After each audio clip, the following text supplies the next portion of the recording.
자, 함수의 정의에 대해서 다시 한번 얘기를 할 텐데, 왜냐면 여러분들이 이제 함수의 정의 나름 배운 대로 배웠는데, 뭐랄까, 그냥 중등 과정에서 등장하는 함수를 어느 정도 이해하는 수준의 것으로 배웠다? 이런 느낌? 알겠죠? 예.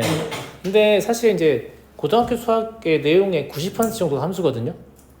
그러니까 난 수학은 괜찮은데 함수를 잘 못하겠어 이러면 그냥 수학 못하는 거예요. 아시겠죠?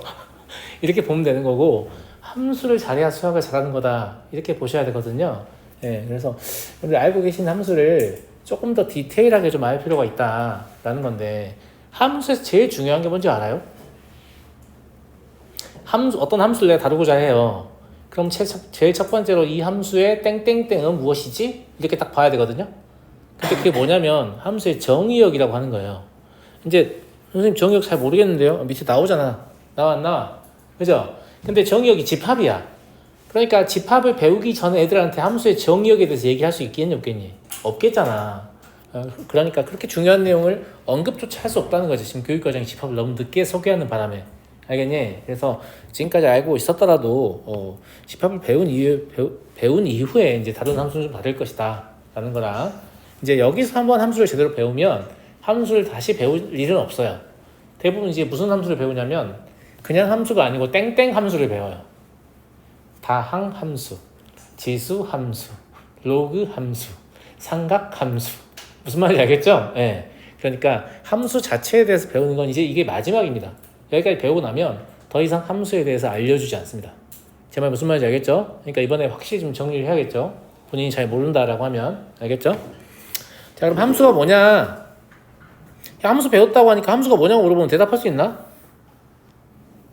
그냥 그런 거 있잖아요. 뭐 이렇게 하지 말고. 그죠? 예. 함수는 일단 뭐냐라고 하면 첫 번째 대응관계여야 돼요. 대응관계라는 얘기는 뭐냐면 서로 다른 두 별량을 연결하는 관계라고요. 무슨 말인지 알겠죠? 그러면 대응관계라고 해서 모두 다 함수가 되냐라고 하면 그렇진 않아요. 우리 배웠잖아. 그러면 대응관계는 함수가 되기 위한 필요조건이네요. 충분조건은 아니고. 다 배웠잖아. 모르겠다는 표정 짓지 마. 알겠지? 네. 써볼게요. 두 집합이 일단 필요해요. 대응을 시키려고 하니까. 그냥 두 집합이라고 하면 많이 쓸 텐데 제가 이거를 원인 집합 라지 X 그리고 결과 집합 라지 Y라고 제 임의로 표현할게요. 알겠죠? 예. 이 사이에 대응 관계 중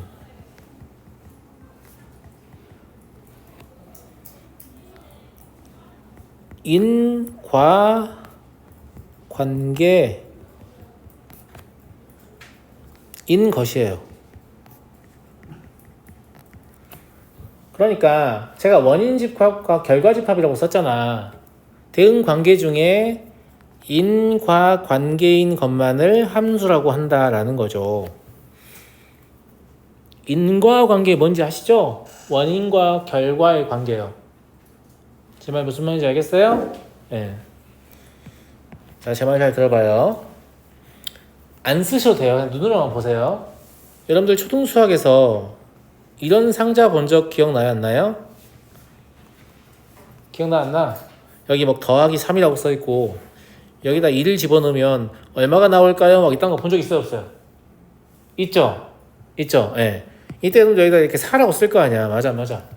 이래다 3 더하라고 했으니까 4 되는 거다. 이런 거지. 자, 그런데 제가 여기 4를 쓰기 전에 여러분들 4가 나오려는 거 알았잖아요. 나도 사실 알았어요. 우리 모두 천재. 네, 농담이고요. 무슨 말이냐면 1을 실제로 넣어보지 않아도 4가 나오려는 걸 예측할 수 있습니다. 3을 넣지 않았는데 6이 나올 것임이 예측되죠. 7을 넣지 않았는데 10이 나올 것임이 예측되잖아. 돼? 안 돼? 안 되면 덧셈 모르는 거니까. 무슨 말인지 알겠죠? 네. 이걸 이제 뭐라고 부르냐면 수학적으로 인과관계라고 불러요. 인과관계가 왜 중요하냐면 수학에서 이제 함수를 우리가 왜 만드냐면 소위 모델링 하려고 만들거든요. 모델링이 뭐냐면 우리가 과학적으로 혹은 뭐 학문적으로 뭔가를 해석하고 싶어요. 해석하고 싶은데 궁극적인 목표는 뭐냐면 미래 예측입니다. 기상청이 슈퍼컴퓨터 도입하고 엄청나게 연산을 때려대는 이유는 뭐냐면 그냥 내일 날씨 하나 맞춰보려고 그러는 거야. 그래도 잘 틀리죠? 무슨 말인지 알겠죠? 그러니까 그 미래를 예측한다는 일이 뭐 쉽다는 뜻은 절대 아니고요. 절대 아니고 어떤 사건이 발생하면 그 사건의 원인이 사실 수십 가지 혹은 수백 가지, 수천 가지일 수 있어요. 그잖아. 그 다음에 그 수십, 수백, 수천 가지의 원인이 복합적으로 작용해서 발생하는 결과 역시 수십, 수백, 수천 가지일 수 있는 거죠. 가령 제가 날씨를 처음에 예로 들었으니까 내가 내일 날씨를 예측하고 싶어. 그럼 내일 날씨를 알려면 뭘 알아야 되죠? 기온, 뭐, 그죠? 예. 혹은 뭐, 일조량이라든가, 아니면 남중고도가 최대가 되는 시각이라든가, 아니면 뭐, 공기 중에 수증기 양이라든가, 아니면 풍량도 지표면에 가까울 때에는 뭐, 어느 정도 바람이 부냐, 높이 얼만큼 올라가면 어느 정도 바람이 부느냐, 엄청나게 많아요, 뭐가, 요소가, 예보할 수 있는 요소가. 아니면 바닷가에 파도가 어느 정도 높이로 있느냐, 그것도 시각마다 얼만큼 일 것이냐, 예측할 수 있는 요소가 진짜 많죠. 지금 제가 비전문가인데 그냥 아무렇게나 말하는 건데도 다 그럴싸하잖아 지금? 그러면 전문가들 입장에서 보면 정말 많겠죠. 정말 많을 거고 그것의 원인으로 작용하는 것도 엄청 많을 거란 말이에요. 맞아요? 그러면 그걸 다 때려 박아가지고 모델링을 하는 거야. 야, 지금 현재 이러니까 이걸 집어넣으면 날씨가 어떻게 될 것 같은데? 라고 나름 슈퍼컴퓨터 예측하는 거죠. 그거 가지고 이제 예보를 하는 거란 말이에요. 그래서 우리나라 기상청의 예보의 정확도가 한 80%좀 넘는 걸로 알고 있는데 80%좀 넘으니까 대단한 거잖아요. 근데 그냥 내일 날씨는 맑아요 라고 예보하면 77% 정도의 정확도를 보인다고 하네요. 알겠죠? 그러니까 실제로 예측하는 게 쉽다는 얘기는 절대 아니고. 자, 그럼 선생님 수십, 수백, 수천 가지의 원인과 수십, 수백, 수천 가지의 결과를 가지고 함수를 만들라는 얘기예요? 그런 건 나중에 하는 거죠. 자, 그래서 우리는 아주 단순하게 이 상황을 바꿔볼 거예요. 어떻게? 원인 딱 하나, 결과 딱 하나인 상황에서 함수를 만들게 되면 우리가 예측을 이렇게 할 수 있지 않냐. 맞아요? 안 맞아요? 맞죠? 자, 그러면 이 상황을 이렇게 바꿔볼까요? 여기 x를 넣을 거예요. 그 다음에 여기 뭐가 나올 것이냐를 알려면 이 안에서 어떤 일이 일어나는지를 알아야 되잖아. 근데 이 안에 쓰는 이제 관계는 뭐냐면 얘가 이제 투입하니까 원인이라고 해요. 얘가 이제 나오니까 결과라고 하거든요. 무슨 말인지 알겠죠? 그럼 요 안에 있는 관계는 무슨 관계가 있어야 돼요? 인과 관계가 있어야 돼요. 그럼 랜덤으로 나오면 함수가 아닌 거야. 알겠죠? 원인이 들어오면 어떤 과정을 거쳐서 이런 결과가 된다라는 게 우리 모두가 예측할 수 있는 대응 관계만 함수라고 부른다 이 말이에요. 제 말 무슨 말인지 알겠어요? 그래서 함수의 가장 중요한 특징은 뭐냐면 예측 가능성이에요. 뭐라고요? 예측 가능성이요. 함수의 가장 중요한 특징은 예측 가능성입니다. 알겠죠? 뭐 때문에 인과관계가 되냐라고 하면 예측 가능성 때문이다. 너네 함수가 되는 조건을 외워야 되거든? 근데 내가 그걸 최대한 덜 헷갈리게 외우게 하려고 지금 예측 가능성이라는 얘기를 하는 거야. 보통 수학 선생님들은 잘 이런 얘기 안 합니다. 알겠죠? 네. 자, 두 번째로 용어를 조금 정의를 해볼 건데요. 함수는 정의효과, 공효과, 치효과, 함수값 이런 용어들 좀 정의를 했을 건데 왜 그러냐면 자, 아까 내가 얘기했지만 함수는 원인이 되는 애들이 있다 그랬잖아. 그러면 우리가 함수의 카테고리를 많이 좁혀서 사용하기 때문에 아주 작게 좀 예를 들어서 일상생활에서 우리가 되게 자주 만날 수 있는 형태의 함수가 자판기 예로 들 수 있거든요. 자판기 다 알죠? 자동 판매기요. 예. 자, 자판기가 이렇게 생겼으면 마찬가지에 안 그래도 돼요. 예. 보통 여기에 뭔가 이렇게 저는 이런 상품을 팔고 있어요. 이렇게 막 진열이 되어 있잖아. 음료수 자판기라고 해볼게요. 알겠죠? 음료수가 이렇게 진열이 되어 있잖아. 맞아. 그 다음에 요 밑에 뭐 이름이랑 가격 같은 게 써 있어요. 맞아요. 맞죠? 그리고 버튼을 누르게 돼 있죠. 그리고 여기 이제 동전을 투입하게 돼 있고 뭐 동전 반환하는 것도 있고 여기 실제 음료가 나오는 곳이 있어요. 그렇잖아요? 근데 이제 동전도 넣어야 되고 버튼도 눌러야 되면 원인 두 개잖아. 그럼 또 복잡해지니까 여러분들 많이 쉽게 마시라고 제가 동전을 충분히 넣어놨다고 간주할게요. 알겠죠? 그럼 우리는 버튼만 누르면 되는 거야. 알겠지? 자, 그러면 이 버튼들이 바로 뭐냐면 원인이 되는 거예요. 그 다음에 토출되는 이 음료가 있을 거 아니에요. 이게 결과가 되는 거라고. 제 말 잘 들어봐요. 자, 여기 콜라가 있었어요. 여기 사이다가 있었어요. 여기 환타가 있었어요. 여기 커피가 있었어요. 알겠죠? 여러분들은 콜라 버튼을 누르면서 무엇이 나올 것이라고 예측합니까? 당연히 콜라가 나올 것을 예측하지 않아요? 맞아 안 맞아?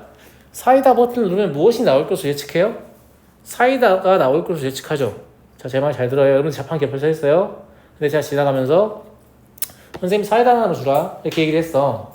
그럼 너네 이 네 개의 버튼 중에 뭘 누를 거야? 당연히 사이다를 누르겠죠 선생님. 근데 사이다를 누르는데 사이다 안 나오면 어떡할 건데? 아니 사이다 나올 거 아니에요. 왜? 예측하고 있는 거잖아 지금. 무슨 말인지 알겠니? 이 함수가 이제 이게 다예요. 이게 다야. 이게 다인데 이거 어려웠다니까? 알겠니? 자 그런데 자판기가 고장이 나면 함수가 아니에요. 자 어떤 상황이 자판기가 고장난 상황이냐? 첫 번째 버튼을 아무리 눌려도 아무 음료도 나오지 않으면 고장났다고 판단하겠죠. 여러분들 자판기를 눌렀는데 아무것도 안 나왔어요. 아 오늘 꽝이군 이러면서 집으로 갑니까? 안 그래요. 고장난 거잖아. 맞아 안 맞아? 두 번째로 뭐가 있냐면 콜라 버튼 눌렀는데 사이다가 나와요. 왜 사이다가 나오지? 고장인가? 또 눌렀는데 또 사이다가 나와. 계속 눌렀는데 계속 사이다가 나와. 고장이 아니야? 고장 아닙니다. 그냥 아저씨가 음료를 착각해 잘못 넣은 거예요. 무슨 말인지 알겠죠? 자판기엔 딱히 문제가 없어요. 알겠지? 그런데 수학적으로 뭘 고장이라고 하냐면 콜라 버튼을 눌렀는데 사이다가 나올 때도 있고 콜라가 나올 때도 있고 환타가 나올 때도 있고 커피가 나올 때도 있고 진짜 말 그대로 맘대로 나오는 거야. 그러면 선생님 아저씨가 음료수를 마음대로 넣을 수도 있잖아요. 기계는 고장이 아닐 수도 있잖아요. 근데 이건 수학적으로 고장이라고 해요. 왜냐면 누군가 지나가면서 여러분에게 선생님 커피 한 잔 뽑아줘 이렇게 얘기를 했어요. 뭘 눌러야 될지 알아요 몰라요? 몰라 이제. 아니 뭘 눌러야 커피가 나온지 확신할 수가 없는 상태가 되는 거잖아. 무슨 말인지 알겠지? 차라리 콜라를 누르는데 쭉 사이다가 나오면 선생님 사이다를 줘 이렇게 얘기하면 아 콜라 버튼 누르면 되지 예측할 수 있어요. 그런데 이게 나왔다 저게 나왔다고 하면 어떤 버튼을 누를지 예측할 수 없거든요. 이런 경우는 함수가 아니라고 보는 거예요. 다 이해되겠어요? 두 가지를 얘기했어요. 첫 번째 버튼을 눌렀는데 아무것도 안 나오는 경우. 두 번째 버튼을 눌렀는데 결과가 자꾸 이랬다 저랬다 해서 예측이 불가능한 경우. 제 말이 무슨 말인지 알겠어요? 이거 다시 적을 거예요. 다시 적을 거고. 자 그런데 이런 친구들이 있겠죠. 야 여길 때리면 음료수가 나오던데? 이러면 안 되잖아. 맞아 안 맞아? 실제로 음료를 뽑으려면 여기 있는 것만 눌러야 한다라고 우리가 사회적으로 약속하고 있잖아요. 누가 길 가다가 막 자판기 뒤지게 뜯어 까고 있어. 이러면 사람들이 신고한단 말이야. 맞아? 이게 뭐야? 정의역이야. 함수의 원인이 되는 집합들을 모아놓은 게 정의역입니다. 버튼을 눌러주세요. 이거죠. 알겠죠? 선생님 공역은 뭐예요? 여기 나오는 음료수가 공역인가요? 아니에요. 시중에 파는 모든 음료수가 공역입니다. 아저씨가 커피가 잘 안 팔려요? 애들이 여기 다녀가지고 잘 안 팔리나 봐? 뭐 다른 걸로 바꿀 수 있잖아. 예를 들어서 알겠지? 뭐 A라는 다른 음료로 바꿨어요. 그럼 다른 음료 나올 거 아니야. 그래서 이 공역은 뭐냐면 이 자판기에 들어갈 수 있는 모든 음료수예요. 제 말 무슨 말인지 알겠죠? 치역은 뭐냐면 실제 저 자판기에 들어있는 콜라, 사이다, 환타, 커피 얘들이 치역이에요. 제 말 무슨 말인지 알겠죠? 그 다음에 함수값은 치역의 각 원소. 그러니까 버튼을 눌렀을 때 콜라가 나오면 그 콜라가 그 콜라 버튼의 함수값인 거예요. 사이다 버튼을 눌러서 사이다 나오죠? 그러면 사이다가 사이다 버튼의 함수값인 거예요. 이게 함수를 전체 다 설명한 거예요. 알겠죠? 이거는 이제 이해가 쉬우라고 자판기를 예로 든 거고 방금 정리한 내용을 수학적으로 써볼게요. 알겠죠? 자, 정의역은 뭐냐? 함수의 원인이 되는 값들의 집합이에요.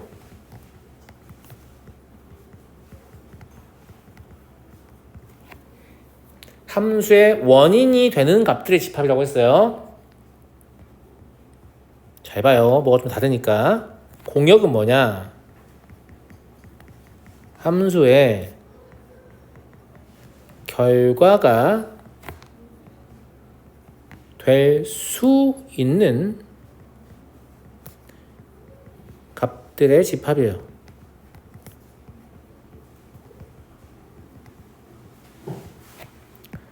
자, 얘는 원인이 되는 이고 얘는 결과가 될 수 있는 이잖아. 그러니까 정의역의 짝은 사실 공역이 아니다. 알겠지? 정의역의 짝은 사실 누구냐면 치역이에요. 치역. 치역이 함수의 결과가 되는 값들의 집합이거든요.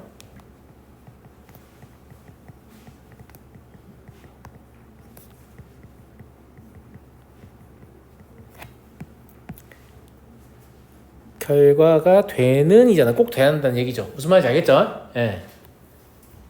그럼 여기서 한 가지를 깨닫잖아요. 뭘 깨달아요? 아, 그럼 선생님, 이 치역이라는 집합은 반드시 공역이라는 집합의 부분 집합이겠네요. 맞습니다. 물론 둘이 같을 수도 있어요. 알겠죠? 예, 치역과 공역은 같은, 원래 근데 부분 집합이 같은 것까지 가능하잖아요. 맞아요? 예, 같을 수도 있다. 그리고 함수값은 아까 설명했지만 치역의 각 원소 하나하나를 함수값이라고 부르는 거야. 내가 자판기 설명을 했으니까 이게 이해가 쏙쏙 된다고 생각하지 않니? 맞아요? 네, 자판기 얘기를 하면 훨씬 좀 이해가 잘 되거든요. 항상 함수가 뭔지 헷갈릴 때는 자판기 생각하세요. 알겠죠? 네, 자판기 생각하면 아 이렇구나라는 거 금방 할 수 있어요.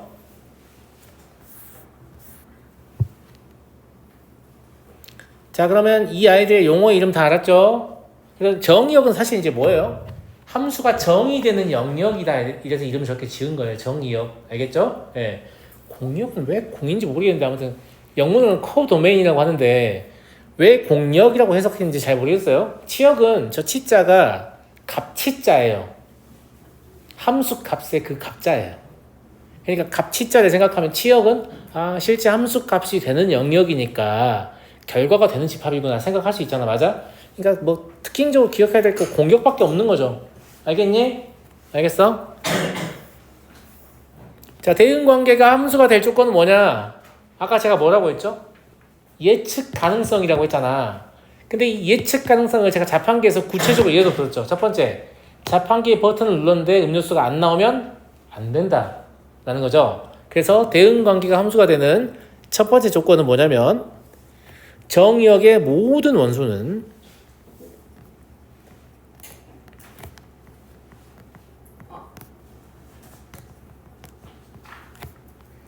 반드시 함수값을 갖는다는 거예요.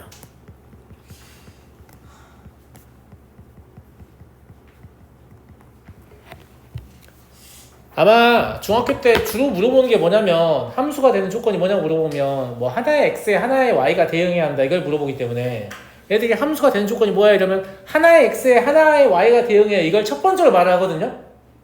무슨 말인지 알겠니? 근데 대응관계가 함수가 되는 첫 번째 조건은 정의역의 모든 원소는 반드시 함수값을 갖는다는 거야. 아까 자판기를 예를 들면 자판기 버튼을 눌렀는데 음료수가 안 나오면 안 된다 이런 뜻이야. 그래서 봐봐. 야, 안 그래도 돼. 자, 여기 x 정의역이 있고 여기 y 공역이 있어. 여기 1, 2, 3이라는 원소가 있고 여기 a, b, c라는 원소가 있거든. 자, 1이 a로 가고 2가 c로 가요. 이건 함수가 아니에요.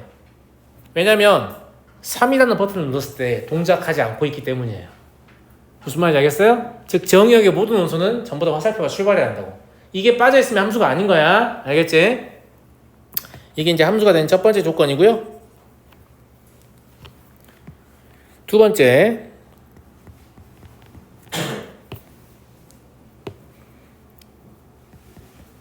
하나의 원인에 대하여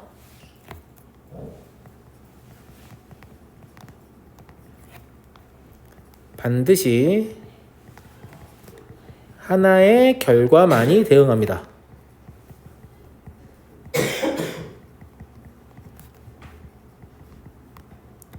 이게 함수가 대응관계가 함수가 되는 두 번째 조건입니다. 하나의 원인에 대해서 하나의 결과만이 대응한다는 것은 같은 버튼을 자판기에서 같은 버튼을 계속 누르면 계속 동일한 종류의 음료수가 나와야 한다는 뜻입니다. 이게 나왔다 저게 나왔다 할 수는 없다 이런 얘기예요. 이해했어요? 이해했어요? 네. 이걸 이제 근데 이 2번은 사실상 문제에서 제일 많이 물어보기도 해요. 근데 이 2번을 다양한 방식으로 물어봅니다. 자, 하나의 원인에 대하여 하나의 결과가 대응한다 라는 말을 다른 말로 하나의 원인은 하나의 결과를 만든다 라고 하기도 하고 원인이 같으면 결과가 같다라고 하기도 해요. 주로 많이 쓰는 건 원인이 같으면 결과가 같다라고 표현해요. 무슨 말인지 알겠죠? 이 두 번째 조건을 다른 말로 원인이 같으면 결과도 같다 이렇게 표현한다니까? 무슨 말인지 알겠지? 자, 그런데 원인이라는 건 함수에서 원인이라는 건 x의 값이거든요. 그러면 원인이 같으니까 이걸 식으로 써보면 x1하고 x2가 있는데 이 둘이 만약에 같다면 이면 이렇게 쓸 수 있죠. 맞아요? 네. 결과는 함수를 통과하고 난 x1과 x2거든요. 그걸 우리 뭐라고 부르냐면 fx1과 fx2라고 불러요. 함수를 통과하고 나면 fx1과 fx2가 되는데 이 둘이도 이렇게 같다. 이렇게 수식으로 쓰기도 합니다. 제 말 무슨 말인지 알겠죠? 그런데 x1은 x2이면 fx1은 fx2이다를 보니까 뭐가 떠올라요? 이 단원에서 배웠던 조건 명제가 떠오르네요. 그럼 이게 참이라면 이것의 대우 명제도 참이겠죠.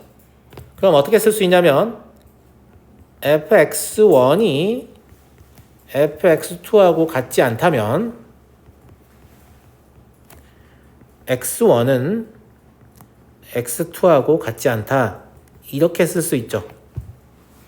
이걸 다시 한글로 해석을 해보면 뭐라고 해석할 수 있냐면 결과가 다르면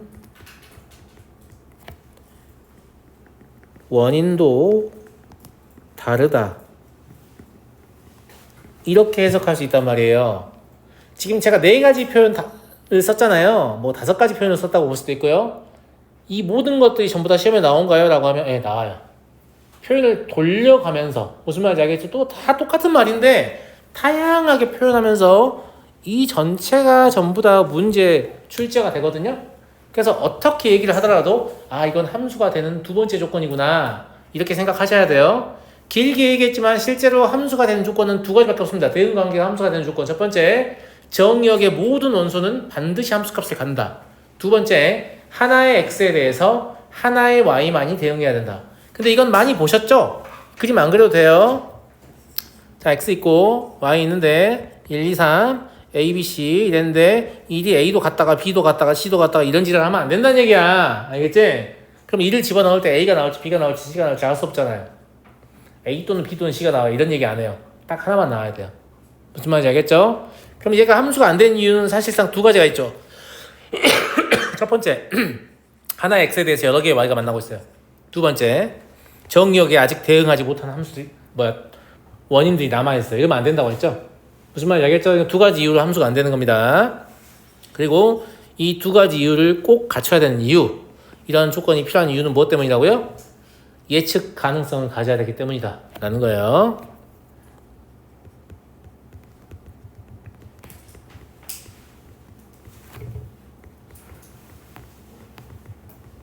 이러한 조건이 필요한 이유는 함수가 예측 가능성을 가져야 하기 때문입니다.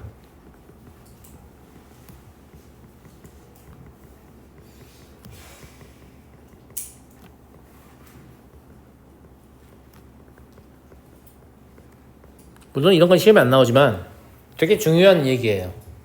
그래야 우리가 왜 함수를 배운지를 아는 거거든요. 왜 함수를 배울 때 좀 흥미로운 거죠. 아, 흥미롭다.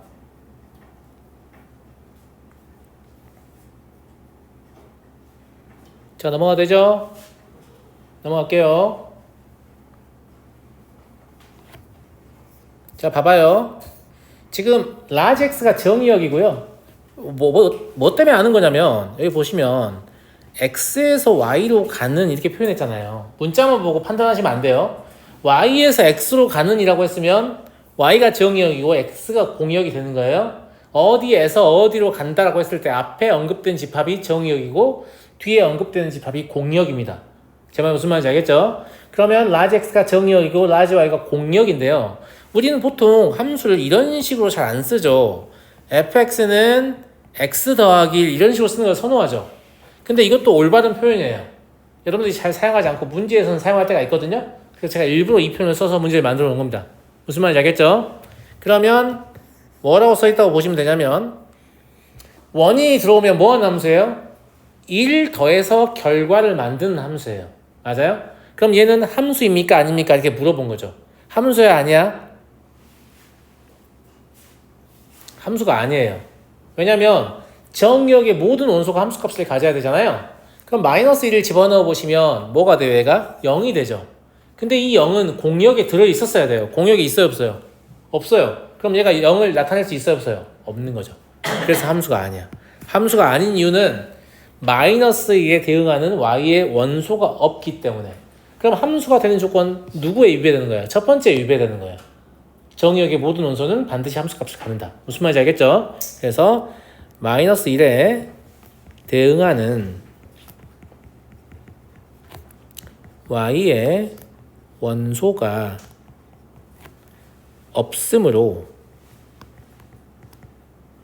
함수가 아니다. 여러분 지금 고등학교 시험에서 서술형 비중 늘고 있는 거 알고 계시죠?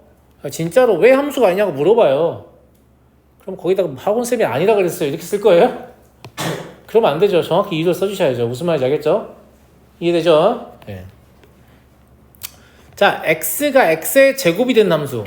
마일이 들어오면 제곱해서 1이 되는 거고 1이 들어오면 제곱해서 또 1이 되는 거고 2가 들어오면 제곱해서 4가 되는 거예요. 얘는 함수죠. 이 함수가 아니라고 말하는 친구들이 있어요. 왜냐면 선생님 마이너스 1도 1이 되고 1도 1이 되는데 이게 함수라고 할 수 있습니까?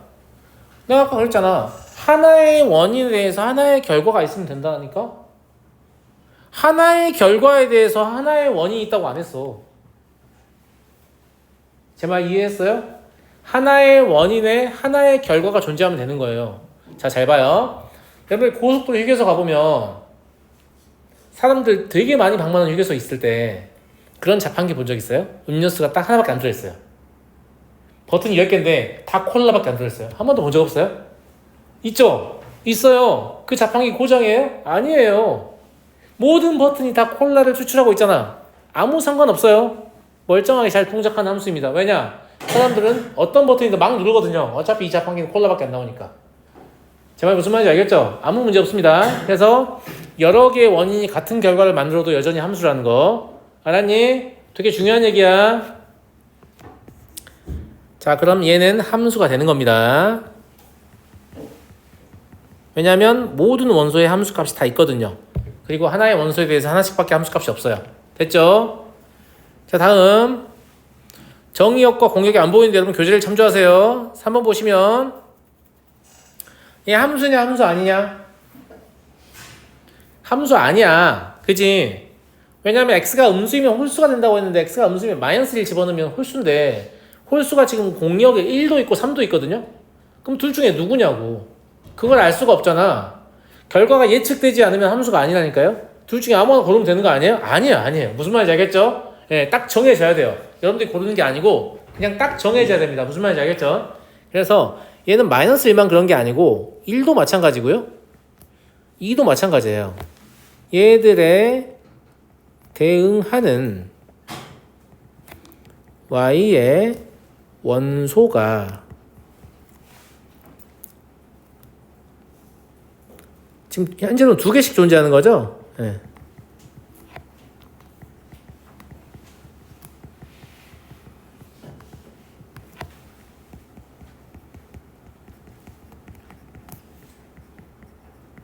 제가 아까 뭐라고 했어요? 하나의 원인에 대해서는 하나의 결과만 존재한다고 했죠? 2개의 결과가 존재하기 때문에 함수가 아닌 겁니다. 알겠죠? 대응관계가 함수가 되는 조건, 두 번째 조건에 위배되는 거예요.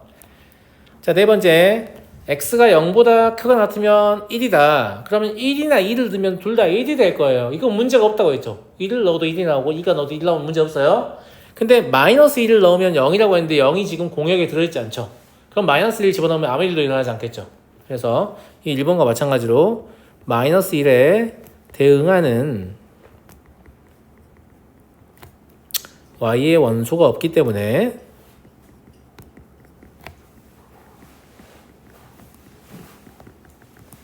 함수가 아니다. 이렇게 볼 수 있습니다. 이거 개념 잘 안 잡아놓고 그때그때 막 대충 이렇게 삐대려고 하는데 그렇게 하시면 안 돼요. 알겠죠? 자꾸 틀려요. 알았니? 그래서 함수 이 단어의 특징이 한번 잘 배운 학생들은 계속 문제를 잘 풀고 계속 안 틀리거든요. 근데 한번 똑바로 공부를 안 한 친구들은 계속 어렵다고 하고 계속 틀려요. 무슨 말인지 알겠죠? 네. 여러분들이 틀릴 만한 지점을 굉장히 잘 공략하기 때문에. 알았니? 자, 그 다음에 함수의 그래프가 뭐냐? 함수의 그래프가 뭐예요? 함수를 그림으로 그려놓은 거예요? 맞아요? 야, 나 함수의 그래프가 뭔지 안다. 손 들어봐. 뭔지 대충 아는데 내가 물어보면 왠지 대답은 틀릴 것 같아서 말 안 하고 싶지? 맞아요? 태민이 얘기해봐. 아 그거 x 값에 따라 y 값이 그거 한 개 있는 그건 함수가 될 조건 아니에요? 함수의 그래프가 뭐냐고요? 함수 그래프 네.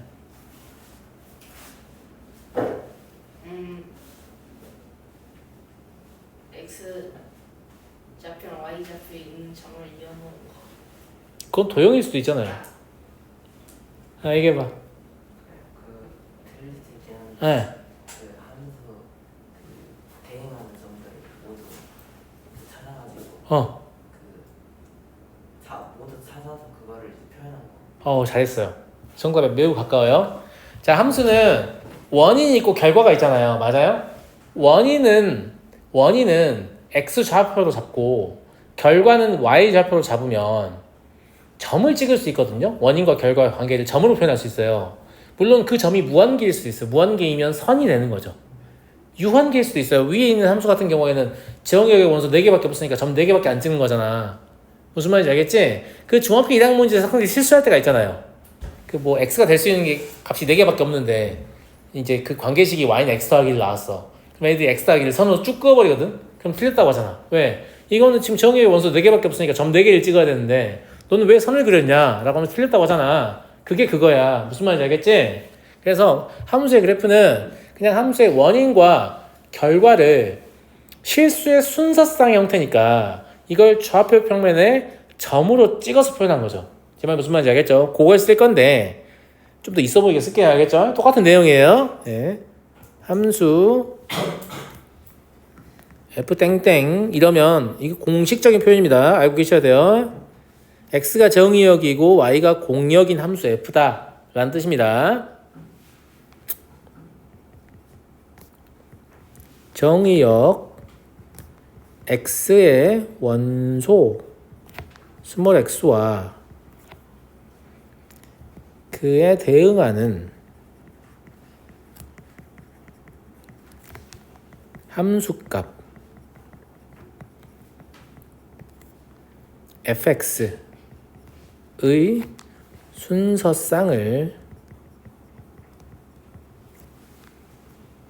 순서쌍 전체 집합이라고 할까요? 네. 전체의 집합. 이게 함수의 그래프예요. 사실 그림으로 표현할 수밖에 없죠.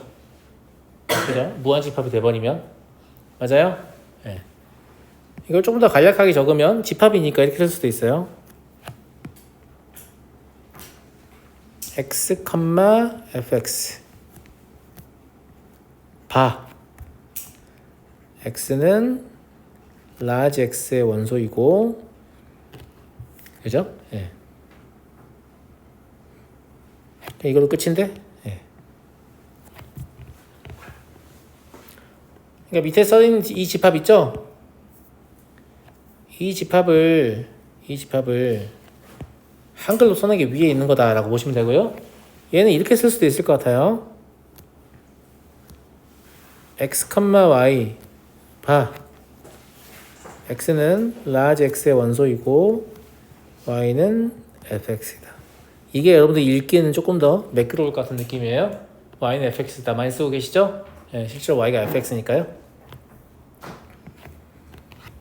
이해됐나요? 그래서 대응 관계를 원인과 결과를 짝지어서 그냥 좌표 평면에 표시한 것이 그래프다 이렇게 보시면 되고, 이게 u 한 개의 점이면 그냥 u 한 개의 점이 찍히는 거고, 무 한 개의 점이면 관계식에 따라 직선 혹은 뭐 선분 혹은 반직선 혹은 곡선 뭐 다양한 형태가 나타날 수 있겠죠. 그죠? 자, 함수의 그래프가 될 수 있는 것을 모두 찾아라 라고 했어요. 이때 함수가 될 수 있는 건 1번, 2번, 5번 끝입니다. 어떻게 이렇게 빨리 하냐라고 하면 하나의 x에 하나의 y가 대응해야 한다고 했잖아요. 하나의 x라는 건 같은 x예요. 야, 좌표 평면에서 x좌표가 모두 같은 것들 다 이으면 뭐가 되지? x축의 수직인 직선이 돼요.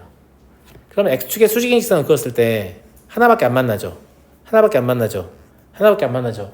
이런 식으로 다 그어보면 하나밖에 안 만나잖아. 함수인 거야. 하나밖에 안 만나지. 하나밖에 안 만나고 하나밖에 안 만나. 함수인 거야. 근데 얘는 안 만날 때도 있는데다가, 물론 정의역은 이거밖에 안 된다고 잡으면 되니까 상관없는데, 이때는 몇 개에서 만나죠? 몇 개에서 만나요? 무수히 많은 점에서 만나잖아. 결과가 무한계라고. 이러면 하나의 원인에 대해서 결과가 무수히 많다고요. 함수가 될 수 있어요? 없어요? 없어요. 알겠지? 지금 이 함수의 정의역에 관한 언급이 없어서 여기 함수 값이 없는 건 괜찮아요. 내 말 무슨 말인지 알겠죠? 정의역의 원소 하나밖에 없다 이렇게 하면 되니까. 알았니? 이거 보세요.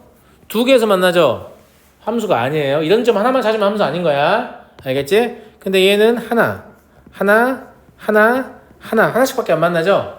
무슨 말인지 알겠죠? 예, 그래서 이런 것들은 전부 다 함수가 된다라는 거예요.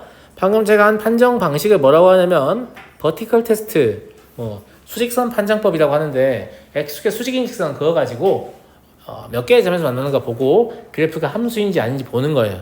답은 1번, 2번, 5번입니다. 나머지가 안 되는 이유 알고 아시겠죠? 다 이해하시겠죠? 자, 뒷장으로 넘어갑니다.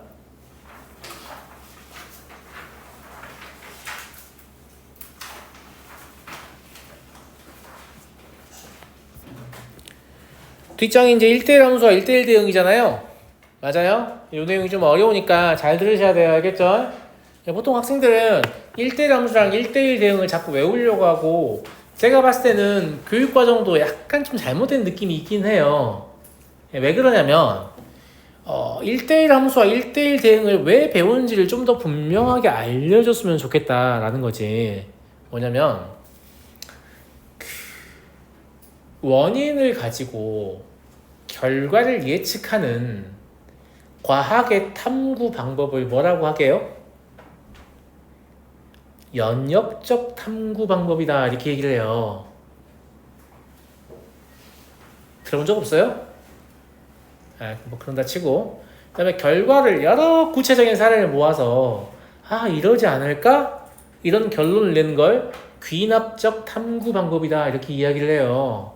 즉 우리가 이제 뭐 과학이든 뭐 어떤 학문이든 상관없어요. 알겠죠? 뭔가를 연구하려고 할 때 연역적인 기법이나 귀납적인 기법을 쓰는데, 연역적인 기법은 원인이 변화하면 결과가 어떻게 바뀌지? 이걸 주로 보는 거예요. 알겠죠? 귀납적인 기법은 결과를 달리했을 때 결과들 많이 보다 보면 원인이 뭔지 알 수 있지 않을까? 이렇게 추측을 하는 거죠. 그런데 결과를 가지고 원인을 추측한다는 말은 결과를 가지고 원인을 알 수 있다는 말이잖아요. 근데 결과를 가지고 원인을 알 수 있다는 말은 거꾸로도 인과관계가 성립해야만 가능한 거예요. 맞아요. 무슨 말인지 알죠? 거꾸로, 다시 말하면 거꾸로 봐도 함수여야만 그런 게 의미가 있는 거죠. 거꾸로 봤을 때 함수가 아니라면 의미가 없을지도 모른단 말이에요. 제 말 무슨 말인지 알겠어요? 그래서 수학자들은 어떤 함수가 거꾸로 봐도 함수인가에 관심을 갖기 시작해요. 이걸 어떤 함수라고 하냐면 가역적인 함수다. 즉 거꾸로도 함수가 되는 함수다. 그리고 그 거꾸로 만들어진 함수를 역함수라고 뒤에 나옵니다. 뒤에 나와요. 근데 저는 역함수에 관한 언급을 먼저 한 다음에 1대1 함수나 1대1 대응을 가르치면 여러분들이 훨씬 더 잘 배울 것이라고 봐요. 제 말 무슨 말인지 알겠죠? 자, 함수가 되는 조건 선생님 몇 가지라고 했어요? 2가지라고 했잖아. 그럼 거꾸로 봐도 함수가 될 조건 몇 가지야 될까? 당연히 2가지야겠죠. 제 말 무슨 말인지 알겠죠? 예. 그런데 1대1 함수라는 이 함수는 원래 함수이긴 하고요. 거꾸로 봤을 때 함수냐? 아닐 수도 있어요. 왜냐면 두 가지 조건 중에서 하나 만족하거든요. 둘 중에 누굴 만족하냐면 두 번째 조건이요.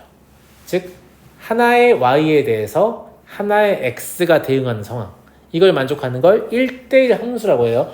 왜 1대1 함수라는 이름이 붙었냐면 이렇게 하면 진짜 x, y가 1대1로밖에 연결이 안 돼요. 알겠죠? 예. 자, 그래서 1대1 함수는 기본적으로 뭐냐면 두 번째 조건을 만족하니까 이런 상황이에요.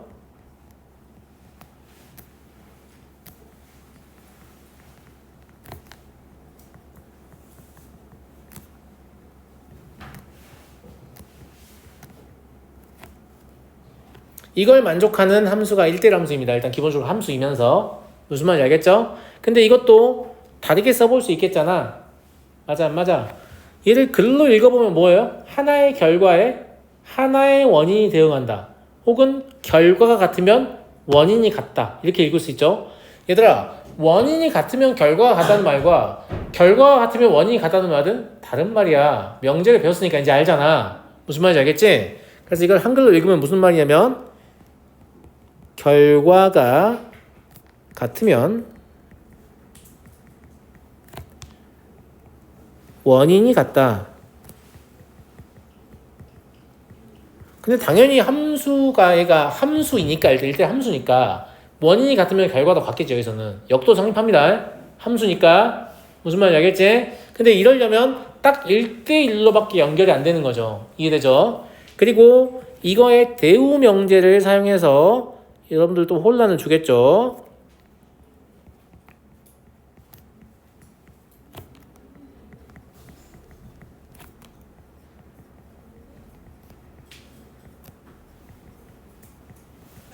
이것도 똑같은 말입니다. 한글로 쓰진 않을게요. 원인이 같지 않으면 결과도 같지 않다. 크게 의미가 없잖아요. 거의 문제용이죠. 무슨 말인지 알겠죠? 예. 야, 근데 얘가 왜 거꾸로 봤을 때 함수가 안 될까? 봐봐. 안 그래도 돼. 그냥 보기만 해. 자, x가 있고 y가 있어요. 1, 2, 3이 있고 a, b, c, d가 있었다고 해요. 자, 이렇게 갔어. 그럼 일단 함수죠. 왜냐면 다 화살표 다 알고 있고 원인 x 하나가 결과 y 하나밖에 안 만나잖아 지금. 맞아? 거꾸로 봐도 함수인지를 보려면 관점을 그냥 바꾸면 되는데 바로 문제가 생기죠. 얘가 결과를 만들지 못하잖아요. 맞아 안 맞아요? 그래서 얘는 거꾸로 봐서 함수가 될 수 없는 거야. 그러면 이놈만 없으면 거꾸로 봤을 때 함수다 이런 생각이 들지. 맞아? 그래서 이놈이 없는 함수를 수학자들이 뭐라고 부르기 시작했냐면 1대1 대응이라고 부르기 시작한 거예요. 알겠죠? 그러면 1대1 대응은 뭐가 1대1 대응이냐? 첫 번째 1대1 함수여야 합니다.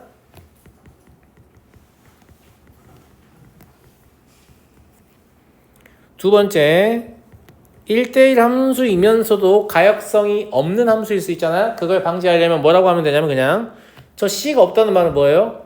공역과 치역이 같다는 말이에요.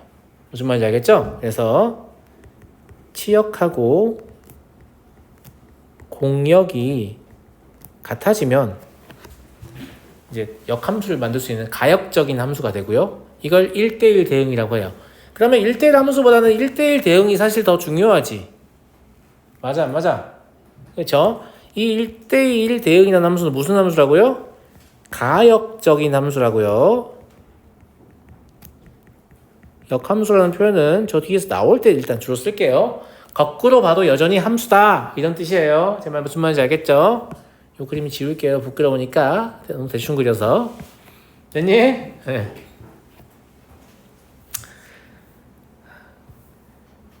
잠깐 쉬고 싶죠? 9번까지만 풀고 잠깐 쉬는 시간 드릴게요. 알겠죠? 9번이 연결돼요. 자, 실수 전체의 집합을 정의역으로 한 다음 함수가 1대1 함수인지 판단하고 1대1 함수가 아니면 그 이유를 쓰라고 했어요. 그런데 얘 그래프 그릴 수 있어요 없어요? 고등수학 하를 절대값 기호를 갖는 함수를 그래프를 그리는 걸 배운 친구들 있을 텐데 몰라도 돼요. 제가 항상 얘기하지만 절대값 기호를 포함한 방정식, 부등식 함수를 다루는 일반적 해법. 일반적 해법이라는 말은 모든 문제를 다 풀 수 있다는 뜻이에요. 알겠죠? 뭐라고 했어요? 절대값 안을 0으로 만드는 값을 기준으로 구간을 나누면 된다고 했어요. 이거 빨리 하는 건 뒤에서 배울 겁니다. 알겠죠? 그러면 모르니까 절대값 안이 x가 0일 때 0이 되잖아요. 그러니까 0보다 작을 때는 저게 마이너스 x 더하기 2가 될 거고요. 0보다 크거나 같을 때는 x 더하기 2가 될 거란 말이야. 여기까지 다 이해하죠? 맞아 안 맞아? 그러면 직선 두 개만 y축 좌우에서 다른 걸 그리면 된다는 얘기니까 이 그림을 못 그린 학생은 없을 것으로 봅니다. 맞아요 안 맞아요? 맞잖아. 그지? 그럼 이런 식으로 그려진다는 얘기잖아 지금.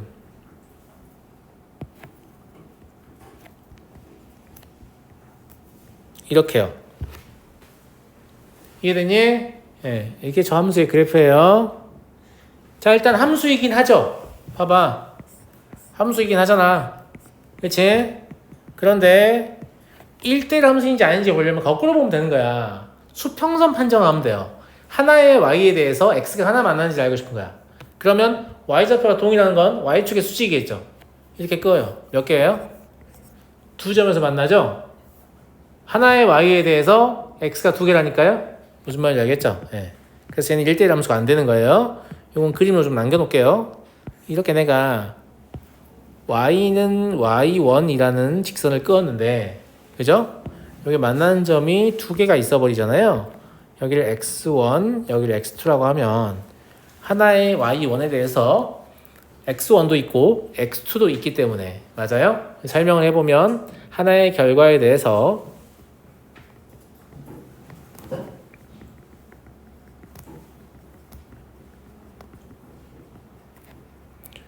두 개의 원인이 존재하죠.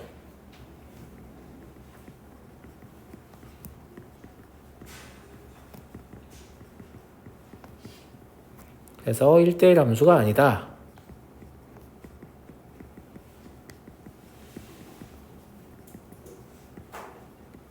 이렇게 볼 수 있습니다. 잠깐 쉬었다 이어서 하겠습니다.